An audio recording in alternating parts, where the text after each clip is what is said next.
What is up, y'all? I'm Tyson with Open Range Studios, and this is the Canon 35 to 350 millimeter.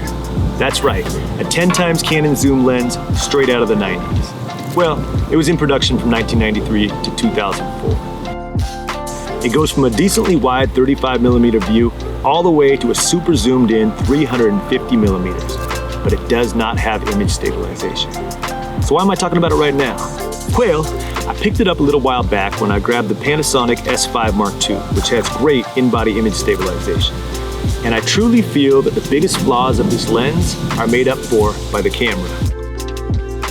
To simplify my workflow, I dumped a bunch of gear when the S5 II came out, but I couldn't part ways with a couple of my favorite EF mount lenses.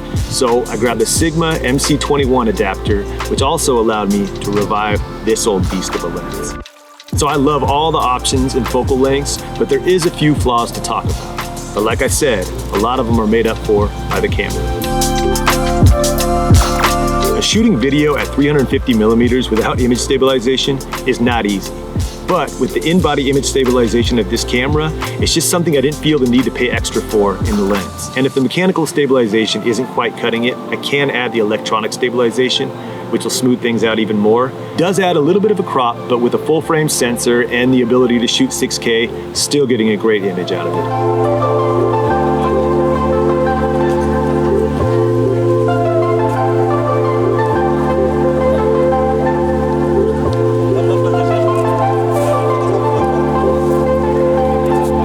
Now, one of the biggest things that could be looked at as a flaw is the variable aperture of f3.5 to 5.6 that does not let in a lot of light. But with the dual native ISO of the camera, I can get a clean image. I mean, even at ISO 4000, it looks great. And I know the option to scoot back isn't always there, but when it is, I can get that blurred out bokeh background because of the extra focal length. I haven't used a native L lens to compare the autofocus speeds, but I have had this lens lock in on people's eyes at even at 350 millimeters. I do think that my other EF mount lenses are a little bit quicker and they are quite a bit newer. Those are the Sigma Art 12 to 24 millimeter f4 and the 50 millimeter 1.4 that we're filming on right here. So is this $500 used lens from the 90s perfect? No.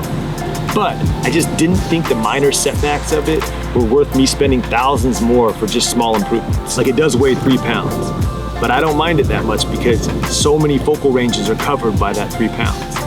One thing that is a little bit frustrating is the push-pull mechanism when adjusting your focal range.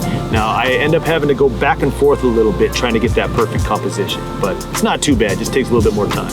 Another thing to mention is that it isn't impressively sharp at the widest and the most zoomed in focal ranges. I would say maybe 35 to 50 millimeters and then 325-ish to 350 millimeters.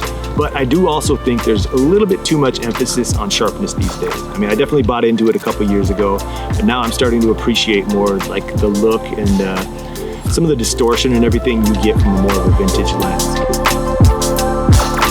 The final minor setback I gotta point out is the chromatic aberration I'm noticing at 35 millimeters. As much as I don't mind the lack of sharpness and a little bit of distortion here and there, when you combine a soft image with the chromatic aberration, I just feel like it looks a little bit less professional and just kind of cheap in a lens. But I don't notice it all the time, and if I zoom in just a little bit, it takes care of that. So with all that said, if you have a new camera that has good IBIS and you can find a deal on this lens, I think it's worth getting. It's a great lens with good telephoto options, but also gives you access to wider focal lengths without having to switch lenses.